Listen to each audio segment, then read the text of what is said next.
So day 13 was another break day, which was, enforced upon us. But we made the most of it. So we just stayed in at the hotel at Ambolgarh and had a good time talking to the owner, Mrs. Parker. Incidentally, on day 14, when I decided that I was going to do a morning run, and typically I'd be up at 6 o'clock, at 5:30 or 6 in the morning, Miss Parker was there, and I think the sweet old lady is about 80, but she made it a point to come all the way down to the beach to see me off. It really cheered me up no end. So leaving on day 14, we were getting out of Ambolgarh, quite arguably our roughest stretch yet. And so the first thing we did was head straight to this lighthouse, which helped me no end the day before. Then we started this journey down to Devgarh, and we knew that it was going to be a little long because we really wanted to wrap things up now. So we were attempting to do about 32 kilometers, which would arguably take about 4 to 5 hours easily. And that's what it was. We took 5 hours to get down to Devgarh, but by the time we got to Devgarh, I think all the fatigue was taken away by this lovely spectacle of just windmills that ran for miles.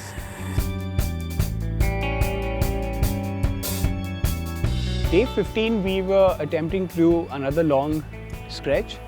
We wanted to go from Devgarh down to Tarkarli or Malwan, and it had to be arguably one of the most beautiful stretches I've done. It was quintessentially what you'd want to do out kayaking out on the sea. I remember the rest of the day was also equally beautiful because the conditions were just perfect that day, and there was cloud cover the whole way.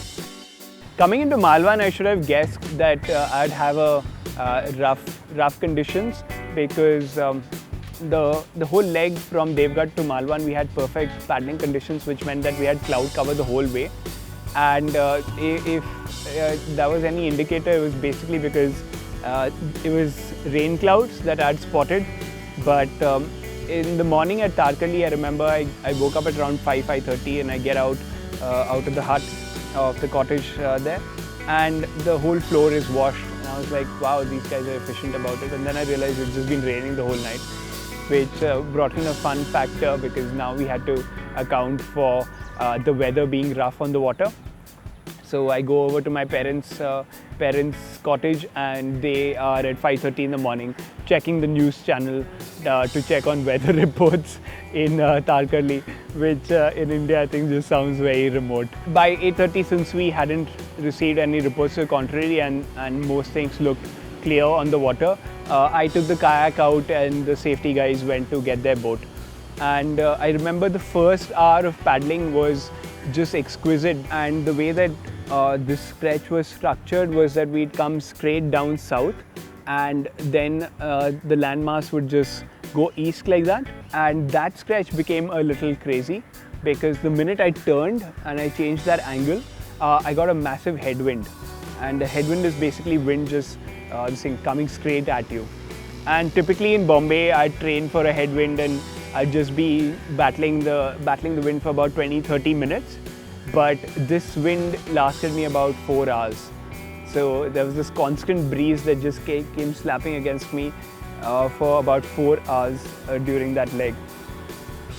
Now, the issue with the headwind is the fact that it so far out in the water, it basically generates massive waves. And when I say massive, they were about like a meter or two high. So each wave would just take me straight up and then bounce me straight back down because I'm on a 19-foot kayak, so you can't exactly escape, the differing ends of a wave. It made a couple of things really hard. One was that I couldn't eat any of the supplies that I had, so I'd just like nibble at something at best.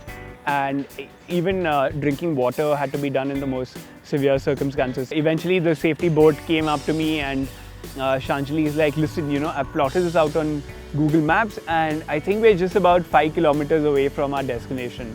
And I looked at her and I was just like, that's just great, but in the last hour, we've covered 3.5 kilometers. So it's going to take a while to get home. So, so after all of that, it was a rough bit of paddling that we went through. And I remember just getting into Vengurla, and I'm just absolutely exhausted. And I see this beach, and literally, I just think that, for God's sakes, I just wish this wind would assist me. And right at the end, it did. And out of the 24 kilometers that I did, I got a wind that pushed me for 50 meters.